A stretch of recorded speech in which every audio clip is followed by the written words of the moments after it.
घेत आहोत याला मराठीमध्ये कर्तरी प्रयोग आणि किंवा कर्मणी प्रयोग असं म्हणतो आपण. Active voice and passive voice याला मराठीमध्ये काय म्हणतो? कर्तरी प्रयोग किंवा कर्मणी प्रयोग आहे ना.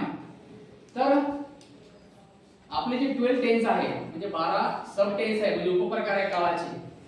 काळाचे 3 प्रकार आहे, present tense, past tense, future tense. आता प्रेझेंट टेन्सचे 4, simple present tense, present continuous tense, present perfect tense, present perfect continuous tense असे 4 झाले. म्हणजे तसेच 4 कशाचे होईल?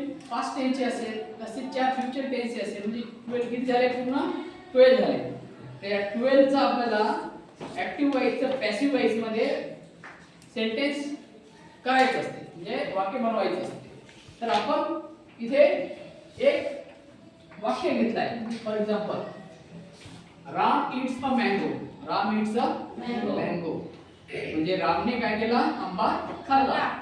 प्रेझेंट टेन्स मधली वाक्य आहे, प्रेझेंट टेन्स मधलं वाक्य आहे, ऍक्टिव्ह व्हॉइसचं वाक्य आहे, सिंपल प्रेझेंट टेन्स मधलं राम इट्स अ मँगो. आता आपण कोणत्याही वाक्यामध्ये ज्यावेळेस आपण कोणतेही वाक्य घेतो, लिहितो इंग्लिश मध्ये, त्यावेळेस सब्जेक्ट असते. स्टार्टिंगला सब्जेक्ट घेतो, नंतर आपण वर्ब घेतो, त्याच्यानंतर आपण ऑब्जेक्ट घेतो कोणते वाक्य लिहितात इंग्लिश मध्ये. तर इथे आपण काय घेतलं? Ram it's a mango. इथे राम हा सब्जेक्ट आहे, इट्स हा काय? इट्स हा वर्ड काय? वर्ब आहे. आणि अ मँगो हे ऑब्जेक्ट आहे म्हणजे कर्म आहे. कर्ता, क्रियापद आणि कर्म अशा प्रकारचं आपण काय घेत असतो? वाक्य घेत असतो. मग राम इट्स अ मँगो याला आपण सिंपल प्रेझेंट टेन्सचं वाक्य आहे साध्या वर्तमान काळातलं. या वाक्याला आपल्याला बनवायचं आहे. तर ज्यावेळेस आपण ऍक्टिव्ह व्हॉइसचं पॅसिव्ह व्हॉइस बनवतो त्यावेळेस आपला सिंपल असा रूल आहे की हा जो आपला शेवटचा ऑब्जेक्ट आहे तो आपल्याला पहिले घ्यावा लागतो. म्हणून आपण इथे घेतलाय अ मँगो. आता हा वाक्य प्रेझेंट टेन्स मधला आहे. प्रेझेंट टेन्स मध्ये आपण काय वापरतो?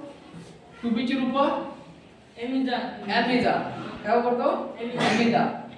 टू बी ची रूप आपण एमिजा वापरतो ना. तर याच्यापैकी आपल्याला मँगो हे एकच आहे म्हणून आपण इथे काय घेतलाय? इज घेतलाय. मँगो इज हे इट जे आहे ऍक्टिव्ह व्हॉइसचं पॅसिव्ह व्हॉइस करताना वर्ब 1 असेल तर त्याचा वर्ब 3 करावा लागते किंवा वर्ब 3 त्याच्यामध्ये येते. ऍक्टिव्ह व्हॉइसचं पॅसिव्ह व्हॉइस करताना V3 येते. काय येते? V3 येते. म्हणून आपण इथे V3 घेतला. इटचा V3 काय येणार? इटल येणार. It, eight, Atal. एट हा दुसऱ्या नंबरचा V2 आहे. इट V1 आहे, एट V2 आहे आणि इटन V3 आहे. इटिंग V4 आहे. इट्स हे काय असणार? V5 असणार आहे ना. तर अशा प्रकारे आपल्याला V3 घ्यावं लागतं. मग आपला वाक्य कसं झालं? Ram a mango is eaten आणि प्रत्येक वाक्यामध्ये बाय घ्यावं लागते. V3 च्या नंतर काय घ्यावं लागते? बाय. आणि नंतर सब्जेक्ट घ्यावं लागते. आपला सब्जेक्ट काय आहे? राम आहे. म्हणून इथे आपलं वाक्य कसं बनलं? A mango is eaten by Ram. A mango is eaten by Ram. वाक्य आहे आपलं सिंपल प्रेझेंट टेन्स मध्ये. दुसरं वाक्य आपण घेऊया अनेक वचन म्हणजे प्लुरल वाक्य घेऊया. इथे मँगो होता, इथे काय ना? मँगोज म्हणजे अनेक मँगोज आहे ना. Mangoes are eaten by Ram. Ram कडून खूप सारे आंबे खाल्ले गेले आहे ना. खूप सारे आंबे रामने खाल्ले गेले. मग त्याचे काय येतं? इथे आपल्याला काय? Ram it's mangoes. Ram it's mangoes. रामने खूप सारे आंबे खाल्ले है ना. मग आपल्याला पहिले काय घ्यावं लागते? कर्म घ्यावं लागते. म्हणून आपण मँगोज इथे घेतलं. मँगोज अनेक वचन आहे म्हणून इथे आपण इज न घेता काय घेणार? आर घेणार. मँगोज आर क्रियापदाचं तिसरं रूप इटन, शेवटी बाय आणि करता पुढे. म्हणजे आपलं वाक्य आलं mangoes are eaten by Ram. Mangoes are eaten by Ram. अशा प्रकारचं आपलं सिंपल प्रेझेंट टेन्सचं दुसरं वाक्य आलं. आता आपल्याकडे दुसरं एक सिंपल पास्ट टेन्स. दुसरं काय घ्यावं लागतं आपल्याला? सिंपल पास्ट टेन्स म्हणजे साधा भूतकाळ. साध्या भूतकाळामध्ये आपल्याला क्रियापदाचं दुसरं रूप घ्यावं लागते. क्रियापदाचं काय घ्यावं लागते? दुसरं रूप घ्यावं लागते म्हणजे साध्या वाक्यामध्ये. तर याच्यामध्ये आपण जेव्हा सिंपल पास्ट टेन्स वाक्यामध्ये क्रियापदाचं दुसरं रूप असते म्हणजे V2 असते. मग आपण इथे काय घेतलंय? Ram at a mango. रामने आंबा खाल्ला. रामने काय केला? आंबा खाल्ला. आता या वाक्याला आपल्याला इंग्लिश मध्ये वाक्य आहे राम एट अ मँगो. याला घ्यावं लागते स्टार्टिंगला आपण घेऊया अ मँगो पहिले आपल्या नियमानुसार, म्हणजे आपल्याला पहिले ऑब्जेक्ट घ्यावा लागते. ऑब्जेक्ट काय आपला अ मँगो आहे, म्हणून अ मँगो एक भूतकाळाचं वाक्य आहे म्हणून आपण वॉज वेअर पैकी एक घेणार. वॉज वेअर पैकी काय घेणार आपण?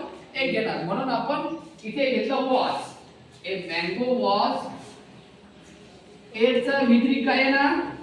वित्री काय येणार? इटन येणार.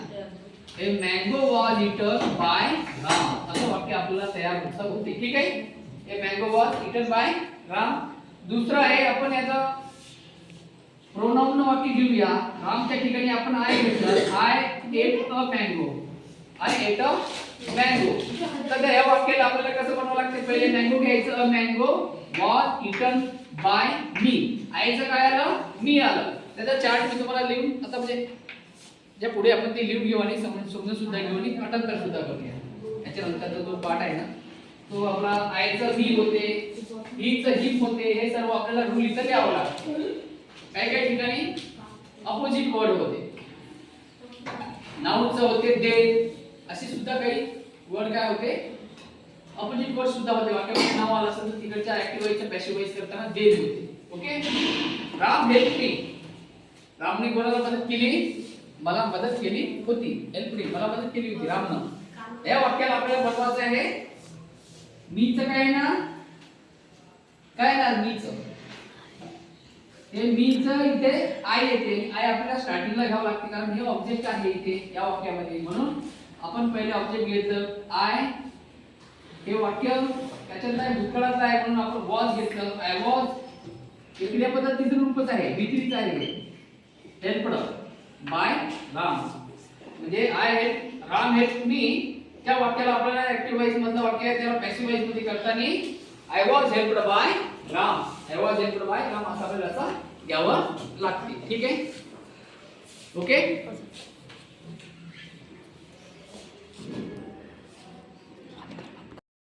साधा भविष्यकाळ. साध्या भविष्यकाळाचं वाक्य आहे त्याला आपल्याला ऍक्टिव्ह व्हॉइस मधलं वाक्य आहे त्याला पॅसिव्ह व्हॉइस मध्ये काय करायचं आपल्याला? बनवायचं आहे. ठीक आहे. आता वाक्य आहे आपलं I will eat a mango. मी आंबा खाईल. काय करील? मी आंबा खाईल. I will eat a mango. मी आंबा खाईल, है ना? तर याच्यामध्ये तुम्हाला मी पहिले सांगितलं आहे की ज्याच्यामध्ये जो कर्म आहे किंवा ऑब्जेक्ट आहे तो पहिले घ्यावा लागते. काय घ्यावं लागते? वाक्यामध्ये ऍक्टिव्ह व्हायचं पॅसिव्ह व्हायचं मँगो पहिले इथे घ्यावं लागते. म्हणजे आपण घेतलं अ मँगो. आता वाक्य कशातलं आहे? फ्युचर टेन्स मधलं आहे म्हणून विल किंवा शॅल घेतो आपण. तर आपल्याला इथे काय आलं? इथे मँगो वर्ड आहे त्या वर्डच्या शेवटी काय आलाय? ओवेल्स आलाय. म्हणजे ओ हा स्वर आहे म्हणून त्याच्या पुढे आपण घेतो विल. तर mango will be eaten by me. आयचं काय आहे ना? मी येणार आहे ना. Mango will be eaten by me असं येणार याच्यामध्ये. दुसरं वाक्य पहा. प्रोनाउन सुरू झाला. She will sing a song. She will sing a song. ती गाणे म्हणेल. ती गाणे म्हणेल, है ना? ती काय करणार? गाणे म्हणेल. म्हणून आपला इथे जो अ सॉन्ग आहे, a song will be sung by. सीचं काय येणार? हर येणार. सीचं काय येणार? हर. आता हे समचं काय? हे सम विक्री आहे. सॉन्ग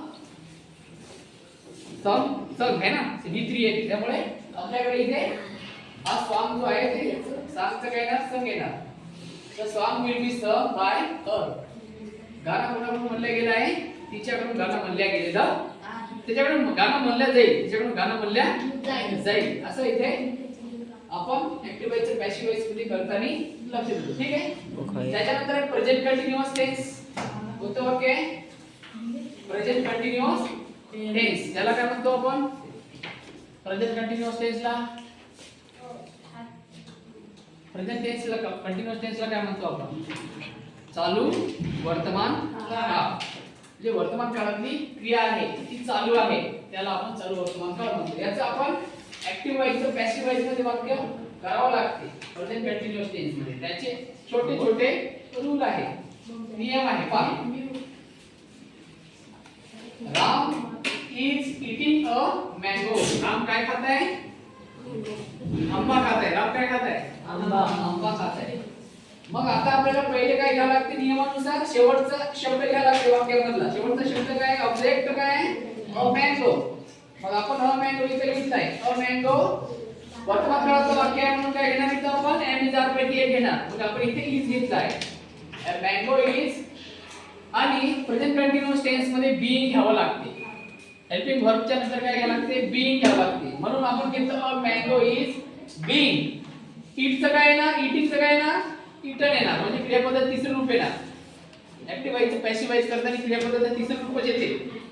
ऍक्टिव्ह व्हायचं पॅसिव्हाइज करताना क्रियापदाचे कोणतं रूप येते तिसरे रूप येते कोणत्याही टेन्स मध्ये. म्हणून आपण इथे घेतलं mango is eaten by mango is being eaten by Ram. वाक्य होतं Ram is eating a mango. त्याला आपण बोलवलं mango is being eaten by Ram.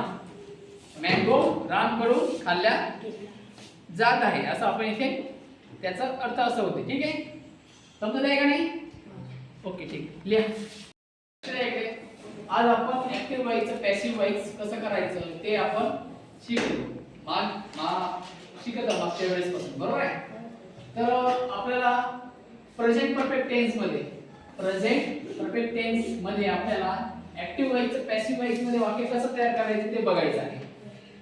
तर ऍक्टिव्ह व्हायचं पॅसिव्ह व्हायचं करताना प्रेझेंट परफेक्ट टेन्स मध्ये आपल्याला बीन हे घ्यावं लागते. काय घ्यावं लागते हा एक रूल आहे. बीन हे घ्यावं लागते. त्याच्यानंतर त्याच्यामध्ये जर समजा एखाद्या व्यक्तीचं नाव असेल तर व्यक्तीचं नाव शेवटी कर्मामध्ये तसंच येते. बदल करताना आपल्याला काय घ्यावं लागते पहिले ऍक्टिव्ह व्हायचं पॅसिव्ह व्हायचं मध्ये करताना कर्म पहिले घ्यावं लागते. तर या वाक्यामध्ये काय Ram has eaten a mango. Ram has eaten a mango या वाक्यामध्ये मँगो हे कर्म आहे म्हणून आपण मँगो हे आपण स्टार्टिंगला घेतला. त्याच्यानंतर हॅजच्या ठिकाणी हॅजच घेतला आणि प्रेझेंट परफेक्ट टेन्स मध्ये बी घ्यावा लागतो हॅजच्या समोर. म्हणून आपण इथे काय घेतलेलं आहे बी घेतलाय. मँगो हॅज बीन आणि क्रियापद तिसरे रूपच आहे. क्रियापद कोणतं रूप आहे तिसरे रूपच आहे. तिसरे रूपच आपण घेतलेलं आहे. तिसरे रूप काय इटचं इटन येते. पहिला रूप ईएटी इट. दुसरा वर्ब काय ना वर्बचं दुसरं रूप काय ना इटचं ए टी एट. तिसरं काय ना इटन. मित्री काय ना इटन. म्हणून आपलं वाक्य काय म्हणते mango has been eaten by Ram. इथे बाय लावावं लागते. मित्रीच्या पुढे काय लावायचं आहे शेवटी बाय लावायचं आहे नंतर शेवटी करता गेली यायचं आहे. म्हणून आपलं वाक्य काय झालं mango has been eaten by Ram. Mango has been eaten by Ram. ठीक आहे अशा प्रकारचं आपलं वाक्य येते. ओके समजत आहे ना. पॅसिव्ह व्हॉइस कोणता पॅसिव्ह व्हॉइस आहे. ऍक्टिव्ह व्हॉइस आणि पॅसिव्ह व्हॉइस. तर याच्यामध्ये सिंपल प्रेझेंट टेन्स मध्ये पाहूया आपण. Simple present tense. Simple present tense म्हणजे काय होते रे साधा वर्तमान काळ म्हणजे simple present tense. Simple present tense साधा वर्तमान काळ. साधा वर्तमान काळामध्ये आपल्याला आपण एक वाक्य घेतलंय Ram it's a mango. Ram it's a mango. थोड़ा सा बंद कर